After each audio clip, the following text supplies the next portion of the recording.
Kakinada rural నియోజకవర్గాన్ని ఈ సంవత్సర కాలంలో ఎంతో అభివృద్ధి చేశామని రూరల్ ఎమ్మెల్యే పంతం నానాజీ అన్నారు. కాకినాడ రూరల్ ఎమ్మెల్యే క్యాంపు కార్యాలయంలో పాత్రికేయులతో ఎమ్మెల్యే పంతం నానాజీ మాట్లాడుతూ నియోజకవర్గంలో కాకినాడ రూరల్ కరప మండలంలో ప్రతి గ్రామంలోనూ సీసీ రోడ్లు, డ్రైన్లు, అవసరమైన చోట బీటీ రోడ్లు, త్రాగునీరు, సాగునీరు ఏర్పాటు, రైతులకు ఎరువులు, బ్యాంకు ఖాతాలో డబ్బులు, అలాగే ప్రజలకు ఏది అవసరం అది చేశామని, ప్రతి గ్రామంలోనూ చేసిన ప్రగతితో కలిపిన బోర్డును ఒకటి ఏర్పాటు చేయాలని, గ్రామంలో ఏ పని చేశాము అని తెలుసుకోవడానికి ఆ గ్రామము ముఖ చిత్రం వద్దే బోర్డును ఏర్పాటు చేస్తామని ఎమ్మెల్యే తెలియజేశారు. గత ప్రభుత్వం ఏ పనులు చేయకుండానే చేశామంటూ గొప్పలు చెప్పుకునేదని, కానీ మా కూటమి ప్రభుత్వం అలాంటిది కాదని, చేసిన ప్రగతిని కళ్ల ముందే చూపేందుకు బోర్డులు కూడా ఏర్పాటు చేస్తామని, ఎంత ఖర్చు అయింది, ఎన్ని నిధులు వచ్చాయి తెలియపరుస్తామని అన్నారు. అలాగే NREGS, CM relief fund, panchayat నిధులు, జెడ్పీ నిధులు, ఎంపీ నిధులు తదితర నిధులతో గ్రామాలు అన్ని ఎంతో అభివృద్ధి చేశామని ఇంకా అవసరమైన చోట్ల అన్ని అభివృద్ధి చేయడానికి ముందున్నామని ఎమ్మెల్యే అన్నారు. సంవత్సరన్నర మా పరిపాలనలో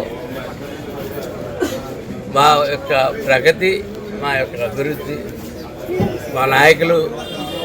చంద్రబాబు నాయుడు గారు, మా కూటమి నాయకులు మోడీ గారు, అలాగే మా ప్రీతమ నాయకులు మా పార్టీ అధ్యక్షులు, అలాగే రాష్ట్ర ఉప ముఖ్యమంత్రి అయినటువంటి పవన్ కళ్యాణ్ గారి యొక్క సహకారం మేరకు కాకినాడ రూరల్ కాన్స్టిట్యున్సీలో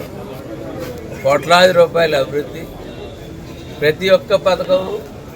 అర్హులైన ప్రతి ఒక్కరికి కూడా అందే విధంగా ముందుకు తీసుకెళ్ళుకుంటూ మా నాయకులు, మా కార్యకర్తల్ని కూడా నాయకుల కింద తయారు చేసుకుంటూ ముందుకు వెళ్తున్న తరుణంలో ఈ సంవత్సరంన్నరలో చేసినటువంటి ప్రగతిని ఈ 1వ తారీఖు తర్వాత ఒకరోజు ప్రజలందరికీ కూడా అర్థమయ్యేటట్టు ప్రతి గ్రామంలోని ఆ గ్రామంలో చేసినటువంటి అభివృద్ధి, ఆ మండలంలో చేసినటువంటి అభివృద్ధి, R&B రోడ్ల దగ్గర నుంచి కావచ్చు, పంచాయతీరాజ్ రోడ్లు కావచ్చు, NRGS రోడ్లు కావచ్చు, డ్రైన్లు కావచ్చు, JJM నుంచి కావచ్చు, వాటర్ వర్క్స్ నుంచి కావచ్చు, ముఖ్యమంత్రి సహాయ నిధి నుంచి కావచ్చు, అట్లాగే పశువుల దానా దగ్గర నుంచి, యూరియా దగ్గర నుంచి, కాలువలు తవ్విన దగ్గర నుంచి, కాలంలో ప్రతి చోట అగ్రికల్చర్కి ప్రపోజల్స్ పంపిన దగ్గర నుంచి ప్రతి ఒక్క అంశం మీద కూడా ఒక క్లారిటీ 1వ తారీఖు తర్వాత ప్రతి గ్రామంలోనే ఒక పోస్టర్ రూపంలో పెట్టడం జరుగుతుంది. ఆ అభివృద్ధి ఎందుకంటే ఎందుకు పెడుతున్నాము అంటే, ఒకవేళ మేము చేయలేదనుకోండి, ఎవరన్నా సరే ఆ ఊర్లోనే చెప్తారు కదా, చెయ్యని పనులు గత ప్రభుత్వం ఉంది, చెయ్యని పనులు చేసినట్టుగా చెప్పుకుంటా పోయారు. దీనికి అవకాశం లేదు. చెయ్యని పని ఆ ఊర్లో వెళ్ళి నేను బోర్డు పెట్టుకుంటా ఊర్లో ఊరుకుంటారా? అందుకని చేసిన పని నేను చెయ్యని పని పెట్టడం, చేసిన పని నిర్భయంగా అక్కడ పెడతామని చెప్పి తెలియదు.